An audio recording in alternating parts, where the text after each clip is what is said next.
Boa tarde, todos bem? Que bom! Sejam todos muito bem-vindos à nossa casa, nessa, nessa tarde gostosa de sábado. Hoje nós vamos falar de um tema bem delicado, um tema em que o nosso mestre deixou para nós no capítulo 12 do Evangelho segundo o Espiritismo, que é a necessidade de nós armarmos os nossos inimigos. Então, eu vou ler uma breve passagem aqui de Mateus, que é retribuir o mal com o bem.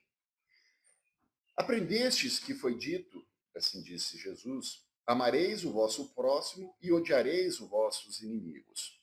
Eu, porém, vos digo, amai os vossos inimigos, fazei o bem aos que vos odeiam e orai pelos que vos perseguem e caluniam, a fim de serdes filhos do vosso Pai, que está nos céus, e que faz se levante o sol para os bons e para os maus, e que chova sobre os justos e os injustos. Porque só se amardes os que vos amam, qual será a vossa recompensa? Não procedem assim também os publicanos? Se apenas os vossos irmãos saudardes, que é o que mais fazeis de diferente dos outros? Não fazem assim também os pagãos? Bom, Jesus, através da doutrina dos espíritos, nos revelou que esse foi o espírito mais puro que Deus permitiu que viesse até a Terra. Então, Jesus é o nosso modelo e guia. Deus permitiu que Jesus viesse para nós termos um retrato, um espelho daquilo que um dia todos nós seremos. Atingiremos essa condição de espírito puro. Então, Jesus, nessa passagem dele pela Terra, nessa época, ele veio regulamentar várias virtudes. Ele veio trazer várias virtudes através da Boa Nova, que na época eram incompatíveis com o caráter moral daquela sociedade. E por que eram incompatíveis com o caráter moral daquela sociedade? Naquela época se pregava olho por olho, dente por dente. Então, as pessoas só amavam aquelas que eram afins, aquelas que tinham alguma afinidade. E eles ensinavam o que aos nossos inimigos, os inimigos da época? Odiá-los, persegui-los, eliminá-los. Isso já era uma cultura que veio da lei de Talião, olho por olho, dente por dente, que estava no Código de Hammurabi, que é uma lei babilônica. E isso já há mais de 1.700 anos, quando Cristo chegou. Então vocês imaginem como essa cultura do ódio, da cultura da vingança, da perseguição, ela estava enraizada naquela sociedade. E diante disso, eu odiando, eu perseguindo, o que acontecia? Durante esse período, eu só ia ameliando inimigos, certo? Porque tudo aquilo para mim que não estava de acordo ou que eu me sentisse de alguma forma ofendido, eu sentia no direito de me vingar, me sentia no direito de odiar. E a gente foi arrastando inimigos, carregando durante todo esse período. E muitos de nós que aqui estamos hoje, principalmente aqueles que seguem na seara espírita, são daquele tempo, que na época nós não tínhamos ainda o conhecimento e nós não tínhamos a capacidade de perdoar. E que bom que nós estamos aqui hoje, nesse tempo, nesse período. Que bom que nós temos o conhecimento da doutrina espírita para poder, pelo menos, procurar fazer um pouquinho diferente. Jesus, ele veio trazer a lógica baseada no amor e no perdão, que era justamente o contrário que se fazia na época, que era o ódio e a perseguição. Então, esse ensinamento de Jesus, ele trouxe uma visão diferente, mas que até hoje, 2.000 anos depois, as pessoas têm muitas dificuldades em entender, de fato, o que ele queria dizer com amai os vossos inimigos. É diferente, é meio estranho a gente amar os nossos inimigos. Como que é que eu posso amar uma pessoa que sabidamente eu sei que ela quer o meu mal? Sabidamente essa pessoa ela quer me prejudicar. É muito difícil nós podermos, né, ter esse tipo de atitude. Mas se o amor ao próximo é o princípio da caridade, então quer dizer que amar os nossos inimigos é justamente a aplicação.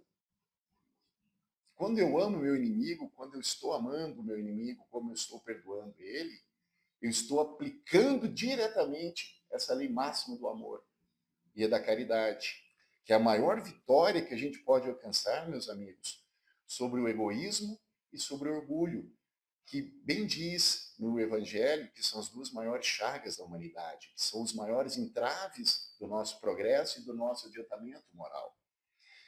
Então, geralmente, mesmo depois desses 2000 anos, as pessoas ainda continuam confundindo essa máxima de amar os meus inimigos. Como é que eu posso devotar algo, um sentimento para alguém, como eu disse, que quer o meu mal, da mesma forma que eu devoto sentimentos para aquelas pessoas que me amam, para aquelas pessoas que estão próximas de mim?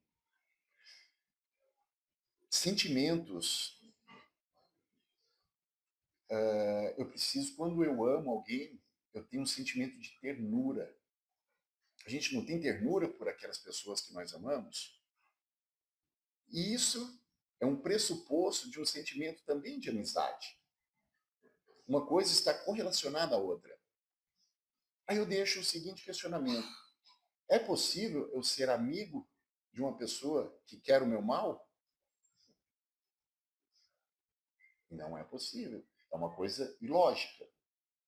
Porque se eu tenho sentimentos de amizade por aquela pessoa que quer o meu mal, muito provavelmente essa pessoa vai usar dessa minha bondade ou de alguma forma diferente para me prejudicar. Nossa, Dalton, mas agora deu um nó na cabeça, né? Eu perdoo, eu não perdoo, eu sou amigo, eu não sou amigo, o que que eu faço?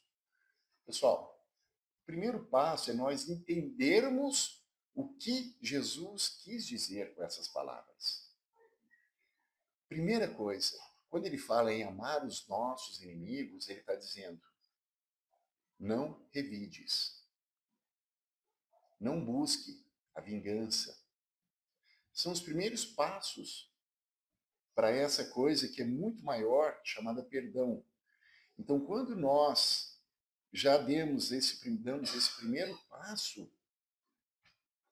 pode ter certeza que a gente está avançando em direção a algo muito maior. Algo muito maior que um dia vai ser o natural aqui desse nosso planeta. Ainda nós passamos por provas, expiações, nós passamos por um momento turbulento, onde os conflitos de ideias cada vez se acirram mais, mas faz parte. É o fim dos tempos. Mas não dos tempos, o fim da matéria, como muitos pensam. É o fim simplesmente dos pensamentos, do egoísmo, de tudo isso que atrapalha a nossa evolução. Mas eu tenho que ter maturidade também para poder aceitar aquilo que, de certa forma, não me convém. Aquilo que, de certa forma, vai contra aquilo que eu penso que é o bom. Isso acontece. Isso acontece bastante. E nesses conflitos, a gente acaba o quê? Criando mais inimizades. Nós acabamos o quê? Criando mais inimigos. Então, por isso, nós temos que ter muito cuidado com as nossas palavras, nós precisamos ter muito cuidado com a forma como nós nos colocamos em relação a esses conflitos. Amar os inimigos não significa que eu tenha que ter por ele o mesmo sentimento de ternura que eu tenho pelo meu irmão. Isso aqui é uma ligação fluídica, magnética, a lei da repulsa e da atração. Percebam, quando vocês entram no ambiente, uma pessoa te olha de uma forma diferente. Você já percebe pelo olhar dessa pessoa se ela está emanando para ti um pensamento bom ou um pensamento ruim. E junto com isso se vê os eflúvios, se vê a energia que nos envolve. Então não tem como não há compatibilidade em relação a eu ter esse sentimento com meu amigo, com essa pessoa que eu amo, com esse meu inimigo. São energias diferentes.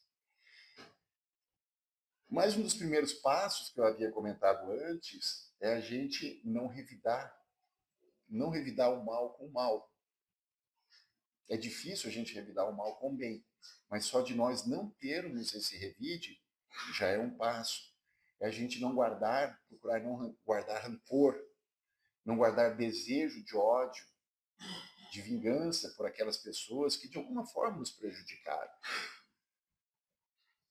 Só que essas pessoas que nos prejudicaram hoje, muito provavelmente foram as pessoas que nós prejudicamos no passado.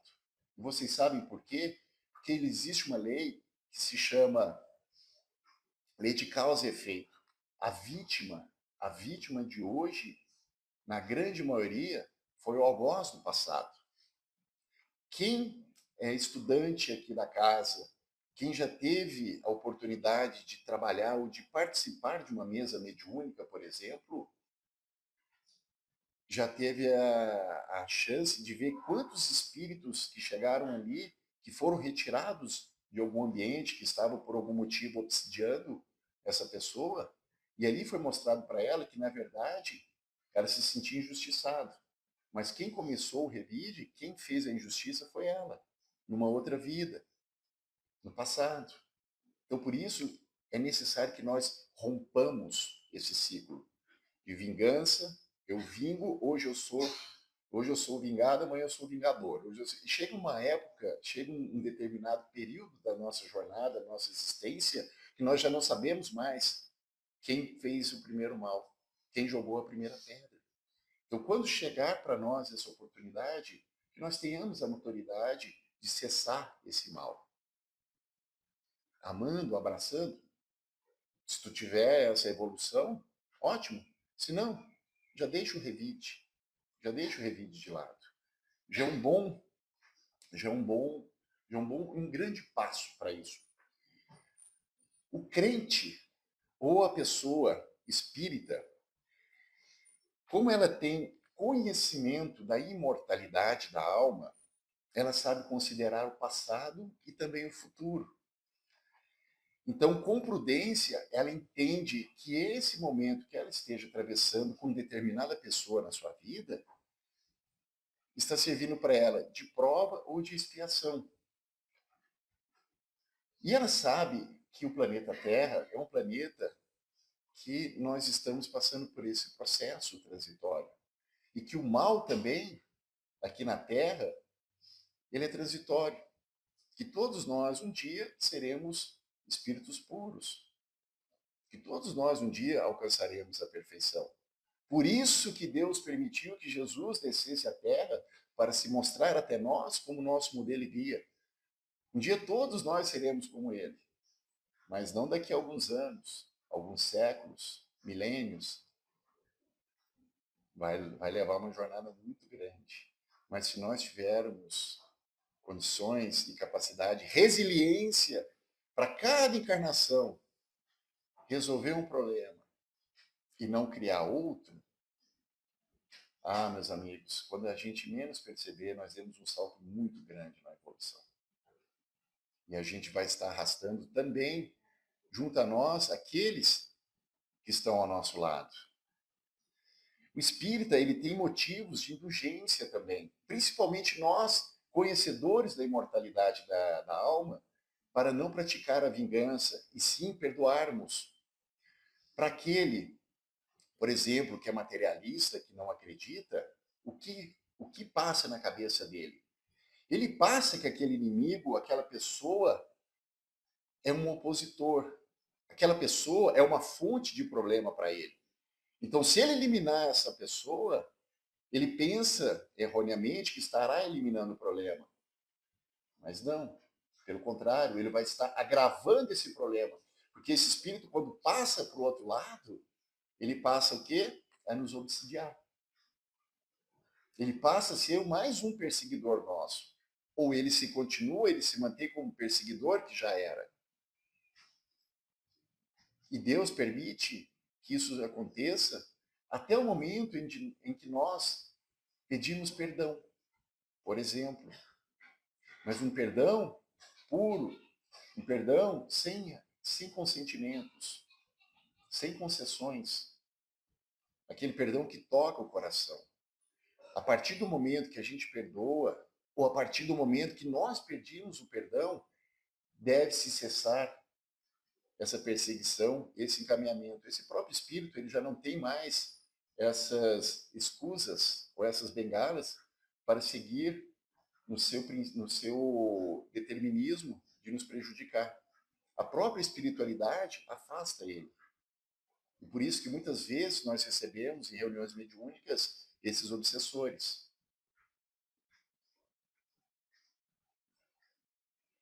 E como é, meus amigos, que a gente pode, no nosso dia a dia, começar a mudar a nossa sintonia, esse nosso pensamento? Como é que a gente pode praticar isso? Em pequenas coisas. Em pequenas coisas. Às vezes a gente não precisa de muita coisa para fazer grandes mudanças. Às vezes pequenos procedimentos geram grandes mudanças. E como disse o nosso querido Divaldo Franco, se alguém não gosta de você, o problema é dele. Se alguém não gosta de você, ó, o problema é dele. O problema é quando nós não gostamos de alguém. Porque aí a bolinha está no nosso campo. Aí somos nós quem temos que nos dar conta, somos nós quem temos que prestar contas sobre os nossos atos em relação àquelas pessoas que nós não gostamos. Então levem isso, levem esse conselho do nosso querido Divaldo Franco para as nossas vidas. Primeira coisa que a gente pode fazer é reconhecer os sentimentos negativos. Pessoal, todos nós, primeira coisa, nós precisamos admitir que nós sentimos raiva. Todos nós sentimos raiva. Tem alguém aqui que não sente raiva de alguma coisa? Acho que não, né? Por isso que a gente está aqui encarnado. Todos nós sentimos ódio. Nós sentimos ódio. Muitas vezes no dia nós sentimos ódio. Muitas vezes nós sentimos rancor, mágoa. Mas o primeiro passo para superá-los é aceitar que nós temos esse sentimento. O que nós podemos fazer para curar uma doença? O primeiro passo é aceitar que nós estamos doentes. Porque a partir do momento que nós aceitamos que estamos doentes, nós vamos buscar um tratamento. Nós vamos buscar uma medicação para cessar aquela doença. E aí, qual que seria o tratamento para isso? Quando eu tiver rompantes de rancor, quando eu tiver rompantes de raiva, o que eu faço? Eu vou lá, paro o meu carro ao lado daquele lá que buzinou para mim e encho ele de palavras de baixo calão, quebro o retrovisor dele, ou eu pego a garrafinha de água, molho a boca, como ensinava o Chico, né? Às vezes é importante molhar a boca antes de falar bobagem. É uma alternativa. Empatia, cada vez mais vocês vão ouvir essa palavra, desenvolver empatia, gente. Isso é em todos os lugares, empatia dentro do nosso lar, empatia dentro da nossa empresa. Para vocês terem ideia, vocês sabiam que hoje as empresas de RH, os recrutadores que recrutam CEOs, né, presidentes de empresa, uma das características que essa pessoa precisa ter é ter empatia, é saber lidar com pessoas, é se colocar no lugar daquela outra. Por que essa pessoa teve determinado ato agressivo comigo? Por que essa pessoa foi deselegante? Por que essa pessoa foi, de alguma maneira, violenta comigo? Será que eu despertei algo nela? Ou será que essa pessoa já vinha com algum problema?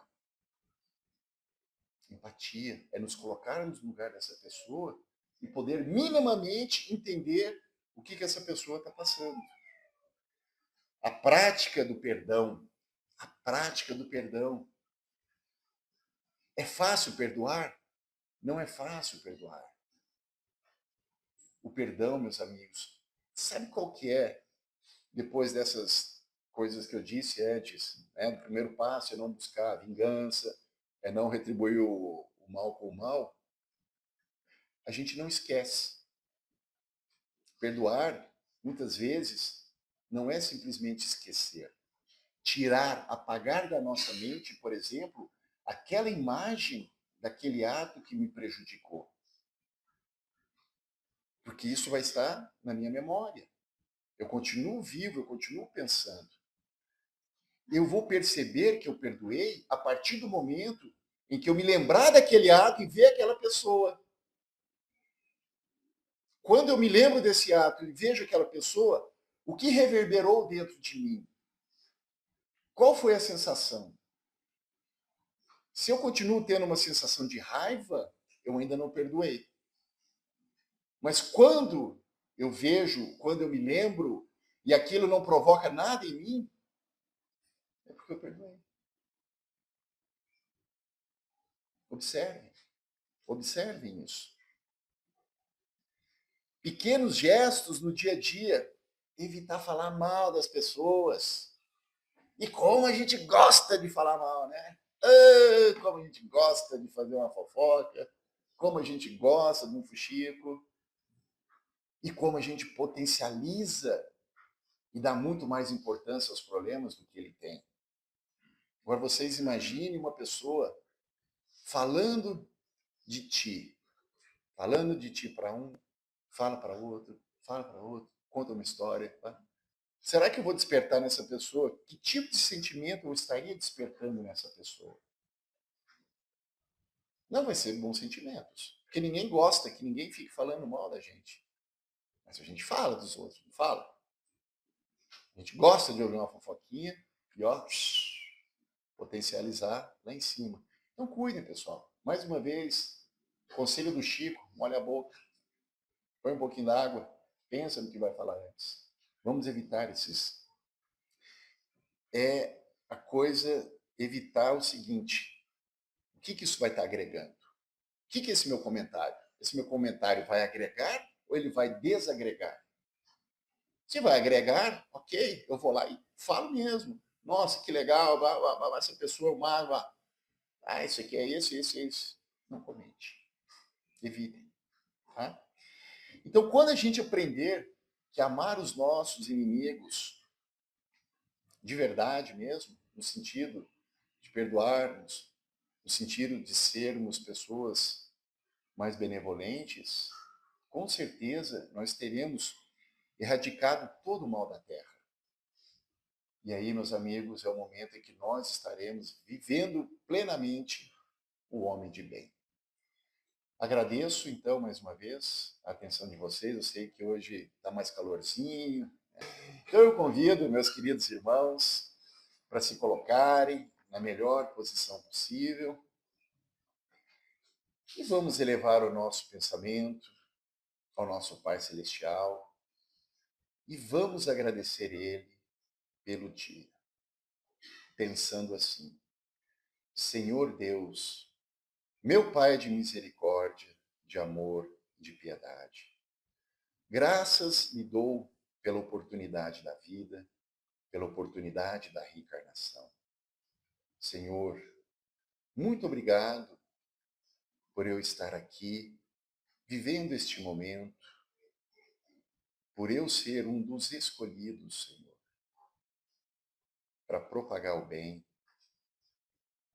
e para levar a todos aqueles a oportunidade de reconciliar,